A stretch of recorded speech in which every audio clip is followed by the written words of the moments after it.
Hi everyone, welcome back my channel. ಇವತ್ತಿನ recipe ಬಂದುಬಿಟ್ಟು ಕಡಲೆಕಾಳು ಸಾಂಬಾರು ಹೇಗೆ ಮಾಡೋದು ಅಂತ ನೋಡೋಣ.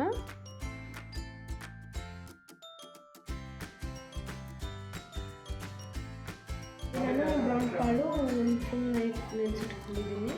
ಎಲ್ಲ ನೀವು ರಾತ್ರಿ ಮಾಡೋಂಗಿಲ್ಲ, ಫುಲ್ ಡೇ ನೆನೆಸಿಟ್ಕೊಳ್ಳಿ. ಇವಾಗ ಒಂದು ಜಾರ್ ತೊಗೊಂಡಿದ್ದೀನಿ, ಅದರಲ್ಲಿ ಸ್ವಲ್ಪ ಕೊಬ್ಬರಿ ಹಾಕ್ಕೊತಾ ಇದ್ದೀನಿ. ಇದರಲ್ಲಿ ನಾನು ಸ್ವಲ್ಪ ಜೀರಿಗೆ ಹಾಕ್ಕೊತಾ ಇದ್ದೀನಿ.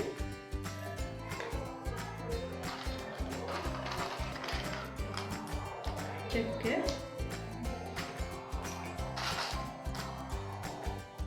ನಾಲ್ಕು ಲವಂಗ, ಎಲ್ಲನೂ ಒಂದು ಆನಿಯನ್ ಹಾಕ್ಕೊತಾ ಇದ್ದೀನಿ, ಮತ್ತು ಒಂದು ಟೊಮೆಟೊ ಹಾಕ್ಕೊತಾ ಇದ್ದೀನಿ, ಕೊತ್ತಂಬರಿ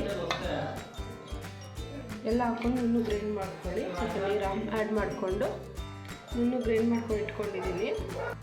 ಇದರಲ್ಲೇ ಸ್ವಲ್ಪ ಟರ್ಮರಿಕ್, 2 ಸ್ಪೂನ್ ಕೊರಿಯಂಡರ್ ಪೌಡರ್ ಹಾಕ್ಕೊತಾ ಇದ್ದೀನಿ,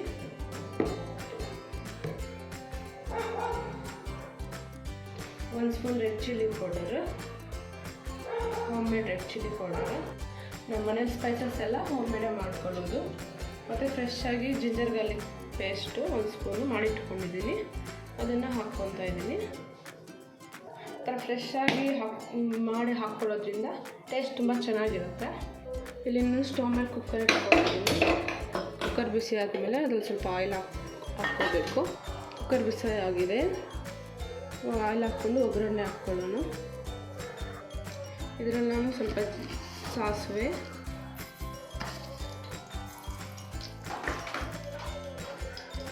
ಕರಿ ಲೀವ್ಸು, ಆನಿಯನ್ ಹಾಕ್ಕೊಂಡು ಚೆನ್ನಾಗಿ ಫ್ರೈ ಮಾಡ್ಕೊತಾ ಇದ್ದೀನಿ.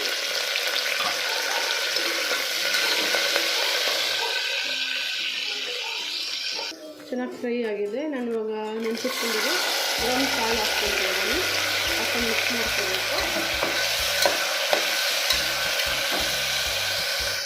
ನಾನು ಇದರಲ್ಲಿ ಮಸಾಲೆ ರುಬ್ಬಿಸ್ಕೊಂಡಿರೋದು ಹಾಕ್ಕೊತಾ ಇದ್ದೀನಿ. ಹಾಕ್ಕೊಂಡು ಸ್ವಲ್ಪ ನೀರು ಎಷ್ಟು ನೀರು ಬೇಕೋ ಅಷ್ಟು ನೀರು ಹಾಕ್ಕೋಬೇಕು.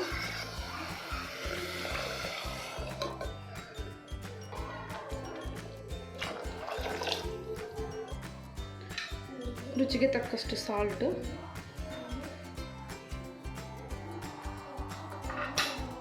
ಹಾಕ್ಕೊಂಡು ಚೆನ್ನಾಗಿ ಮಿಕ್ಸ್ ಮಾಡ್ಕೋಬೇಕು.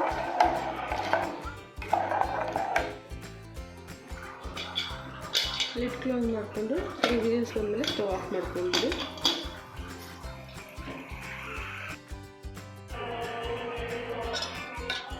ಬಿಸಿ ಬಿಸಿ ಕಡಲೆಕಾಳು ಸಾಂಬಾರು ರೆಡಿಯಾಗಿದೆ. ಲೈಕ್, ಶೇರ್, ಕಮೆಂಟ್, ಸಬ್ಸ್ಕ್ರೈಬ್ ಮಾಡಿ. Thank you for watching my video. Bye.